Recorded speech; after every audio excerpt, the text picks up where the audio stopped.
Welcome to the International Business Field Study for Team India, which consists of Alexis Williams, Michael Blom, and I am Daniel Paget.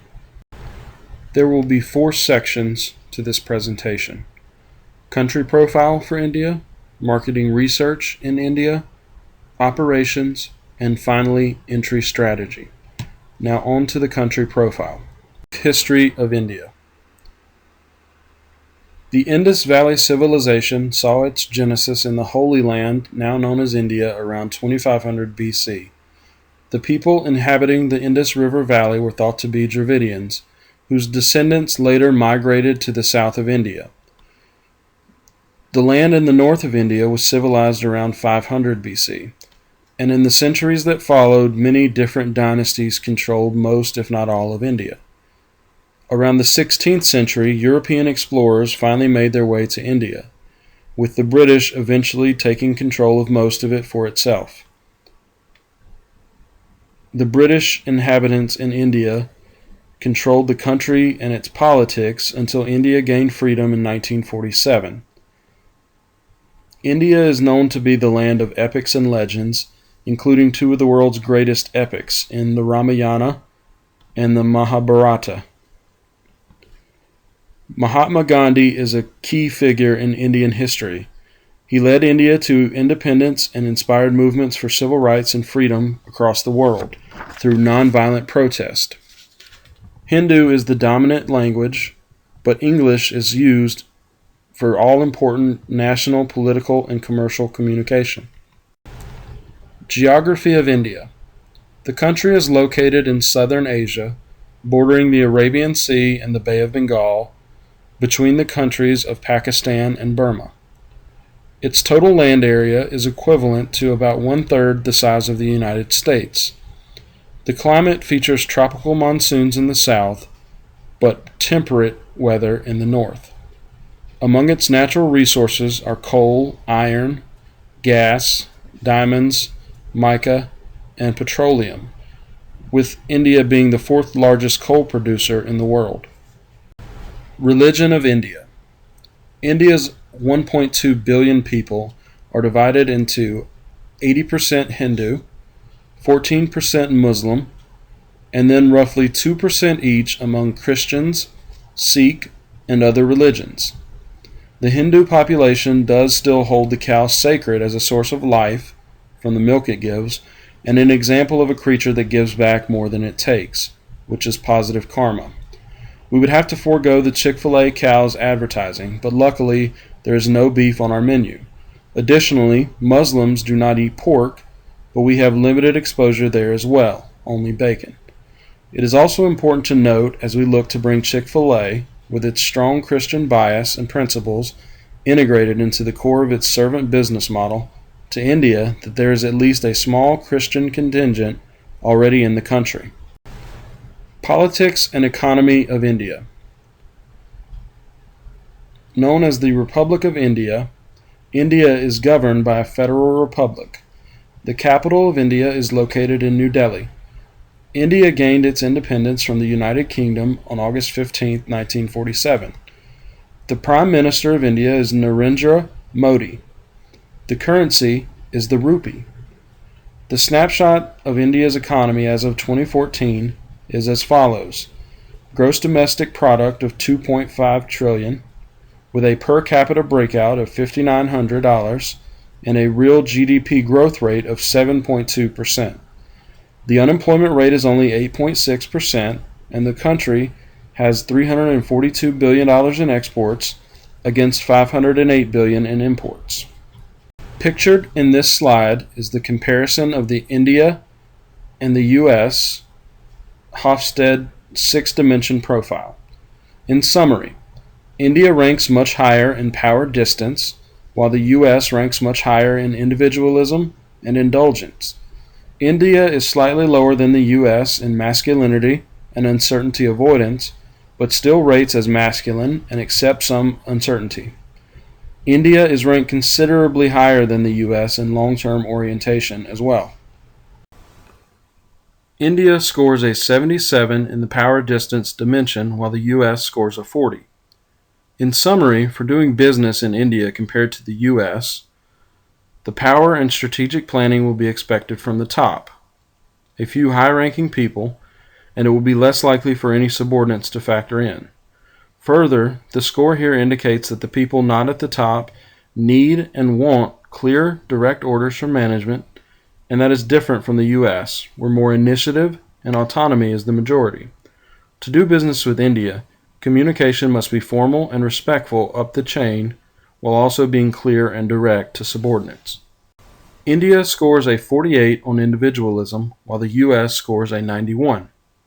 India is a nation with a good mix of individualism, which stems from the dominant Hindu influence that basically says people are, therefore, individually responsible for the way they lead their lives, and collectivism that leads to large, important social networks that are of great importance to everyone. The U.S. is highly individualized, but it is at least bound together by some basic ideals. There must be a bigger focus on relationships and acceptance of extended family principles like loyalty being applied in the workplace to be successful doing business in India. India scores a 56 and the U.S. scores a 62 in masculinity. There is little culture clash in this category because both countries value power, success, and competition in life and business, and both want that success to be apparent to others. For uncertainty avoidance, India scores a 40 compared to the 46 scored by the U.S. Both countries have patience and expect ambiguous situations, and both are ready to adjust. India scores a 51 in the long-term orientation dimension, while the U.S. scores only a 26. Indians take a more pragmatic approach focused on the future, while the U.S. maintains historical tradition and societal norms. Any U.S. business expansion into India must temper its immediate goals and focus on the future that India will be more interested in hearing about. In the indulgence dimension, India scores a 26 compared to the 68 scored by the U.S. India's culture is one of restraint, with little emphasis on leisure time or pursuits, while the U.S. has a very strong work hard, play hard mentality that it uses to rationalize overindulgence. For the U.S. to do business in India, this huge potential culture clash must be planned for and addressed as the countries differ dramatically. A U.S. company coming off as overindulgent could cost them business partners and tarnish their reputation at worst. But at minimum, it would make the Indian aspect of any arrangement very uncomfortable, and that would not be good long term. The Hofstede cultural comparison serves as the foundation for understanding the do's and don'ts of doing business in India. Business is conducted on a friendly, personal level. Relationships are more important than numbers. Do focus on getting along with the people. Indian businesses must feel they know and trust the people they do business with.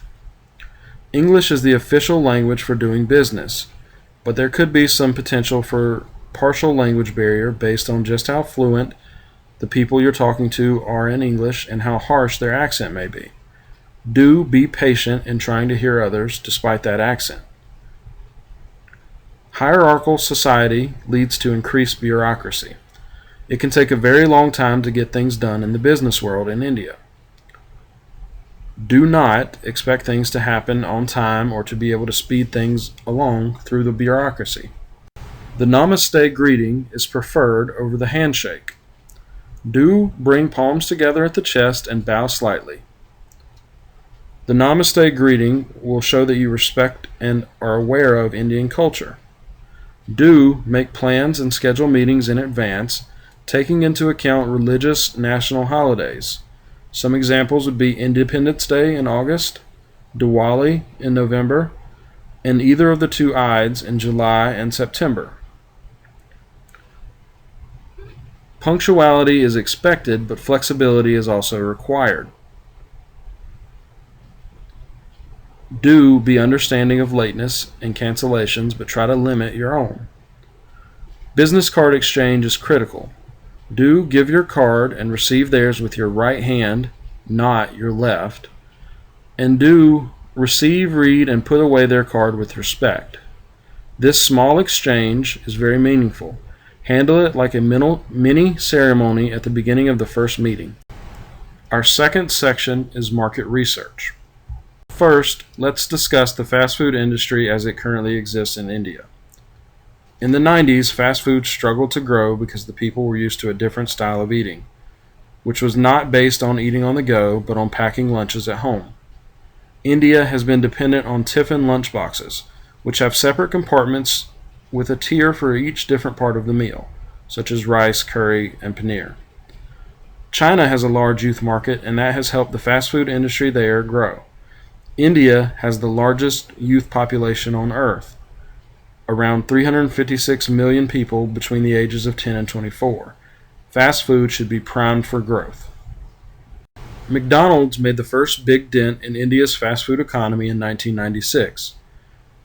In the past 2 decades, India's fast food market has taken off tremendously. India's fast food industry was around $2.1 billion in 2014 and is expected to double in size to $4.6 billion by the year 2020. There are only 2,700 fast food chain outlets for around 1.2 billion people in India.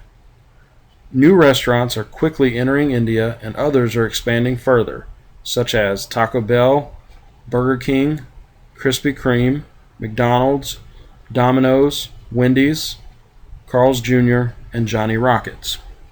Now we will specifically discuss and assess the competition that Chick-fil-A would most directly face in India. McDonald's has nearly 400 locations now, and 70% of the menu is localized with options for the people of India, so much so that it is not seen as international, but now it is seen as comforting, an Indian meal. Domino's is currently the largest and most successful franchise with 921 locations, and most of those locations have been growing in sales by about 5% in the year 2015. Yum Brands, which operates many well-known restaurants like KFC, Taco Bell, and Pizza Hut, is the biggest remaining competition. KFC, which would be the primary direct competitor for Chick-fil-A, has around 395 locations, but sales have been falling every quarter of 2015, and it had a contaminated meat scare in 2013, another case in 2015. So they are definitely struggling. Taco Bell is just entering the market in 2015 with plans for 7 stores. Pizza Hut has 431 stores, but Yum as a whole plans to add close to 1,200 more stores to be at 2,000 total by the year 2020. Next, we will discuss the 4 P's of marketing as it relates to bringing Chick-fil-A to India. First is product. Our product will be a chain of Chick-fil-A restaurants in India, branded as normal, a fast counter service model with quality ingredients and industry-leading customer service. A new adaptation to the restaurant will be takeaway tiffins, which will be branded disposable tiffin lunchboxes designed to be picked up in the mornings and taken to work for lunch. The menu simplicity is a strength, and with the focus being chicken sandwiches, nuggets, fries, and wraps, which are all desirable to the target audience in India, very little needs to change to be a successful product. There will be a minor localization strategy employed. The spicy chicken sandwich will be converted to a curry chicken sandwich. The veg filet sandwich, featuring a potato and chickpea patty, will be created and added, as well as some Asian-style rice as a side dish option. Next, we will discuss place. As KFC is the biggest competitor in the chicken fast food segment, we would locate near existing KFC stores in medium to large cities such as Hyderabad, Bangalore, and Chennai, in the business districts with many office buildings. Locating in the urban business setting puts us near a large lunch crowd, and lunch is the most profitable meal for fast food restaurants. Locating along the same path as KFC and other fast food restaurants provides us access to a proven distribution channel that can be utilized to ensure supply. Proximity to other fast food chains will also highlight Chick-fil-A's focused menu, higher quality food, and better customer service. Next, we will discuss price. Indian people are very value conscious. The existing fast food market has established price points for what customers will pay for a combo. The average comparable combo at several fast food restaurants are represented here. At KFC, it's around $2.70. At McDonald's, it's around $3.25. At Wendy's, it's $3.37. At Burger King, it's around $2.99. And at Domino's, it's $3.70. Since the customers look for value and would be extremely price sensitive, we would go with a penetration pricing strategy to begin with, around $2.54 for the Chick-fil-A sandwich combo. This would allow us to gain market share and attract more people to try it.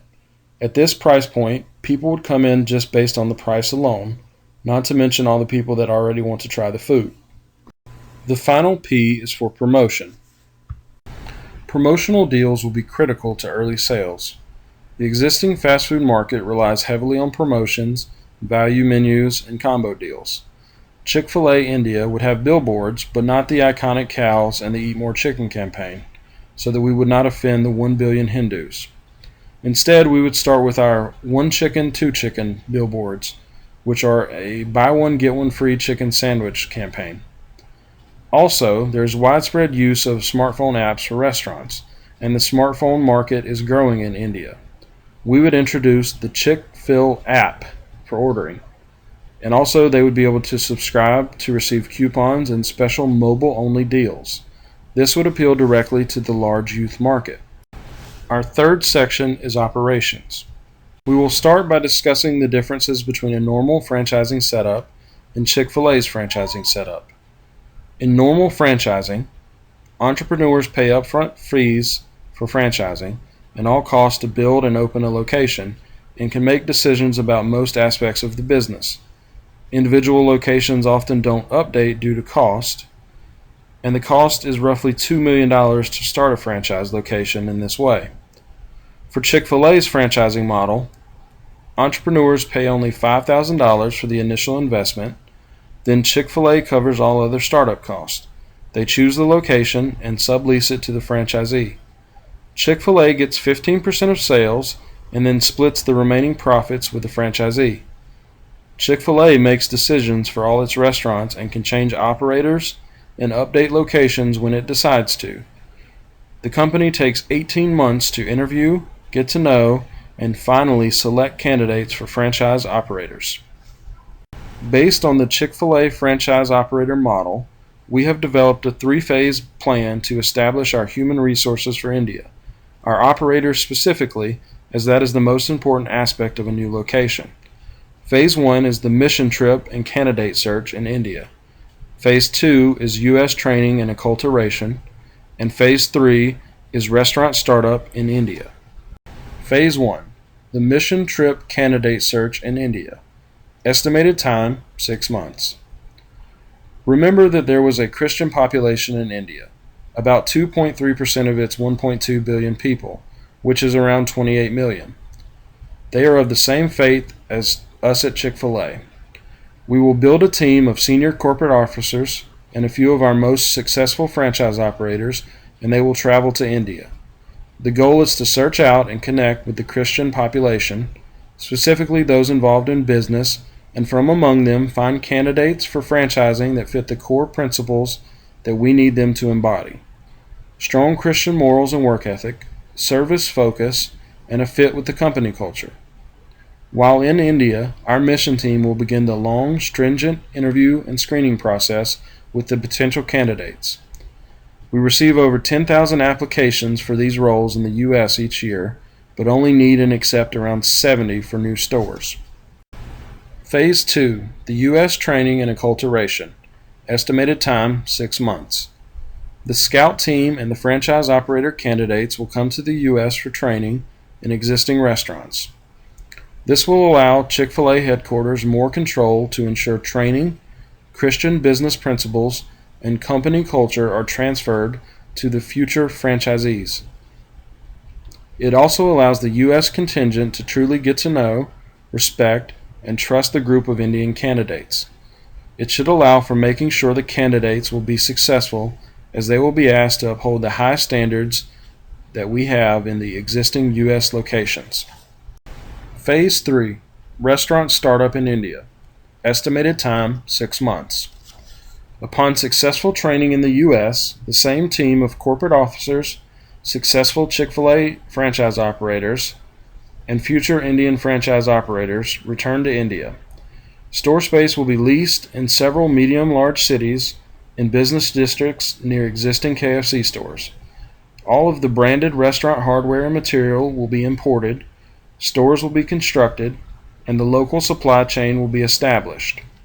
India is second only to the U.S. in kilometers of roadways and is fourth in the world in kilometers of railroad. The U.S. team would then assist in staffing each location with locals who embody the Chick-fil-A spirit. The U.S. team would also assist in thorough training of all staff and with the standard Chick-fil-A grand openings that will be planned for each location, where the first 500 customers in line at each will get a free weekly meal for a full year. This represents a huge increase from the 100 customers that are extended this deal at grand openings in the U.S., but it will serve to generate excitement, hopefully to the point where people camp out like in the U.S., and it will let the Indian consumers know that Chick-fil-A is confident enough in its product to start with such a valuable giveaway. Once all the locations are open and running, the U.S. contingent will return home, and the Indian franchise operators will be off and running on their own. Our fourth and final section is entry strategy, but we will begin with a macro risk assessment. India has a stable federal republic government with a prime minister in Modi that supports foreign direct investment and is very business and economy driven. There is minimal risk to terrorism and little threat of war currently. The economy is classified as one of the preeminent emerging markets globally, and India is rebounding from the recession even better than China. The only potential concerns might be over being a restaurant that is open about Christian ideals in a country where it is such a minority. But we have outlined a business plan to mitigate this risk. Entry strategy. India is the market to enter. It has huge growth in the fast food industry expected and the largest young population in the world. The timing is now. Many other restaurants are already moving to enter. The scale of entry will be small, but that is in line with Chick-fil-A core principles and historical growth model, which doesn't ever overextend or rush the process. Chick-fil-A's entry strategy for all markets, and India, will be its style of limited franchising that allows them to be privately owned and control many key decisions. And this model has made it the most profitable U.S. restaurant on a per-location average. This also makes it very appealing to the potential Indian entrepreneurs due to the reduced cost of investment and reduced risk to the actual franchise operator. The numbers don't lie, and they add up very quickly for this plan. The fast food industry in India is projected to more than double in size to $4.6 billion by the year 2020. With 356 million people between the ages of 10 and 24, which would be our target market for the restaurant, India has the largest youth population in the world. The average sales per unit for a U.S. Chick-fil-A is $2.7 million, which is the highest for any U.S. fast food chain. Chick-fil-A in India puts our brand in a position to leverage our very successful model in a country where the industry and the population wanting that industry is about to grow exponentially. Our recommendation is to sell more chicken. It is time to expand internationally and open locations in India as soon as we can get our 3-phase plan initiated and lock in our franchise operators. For review and reference, these are the sources that we used for this presentation.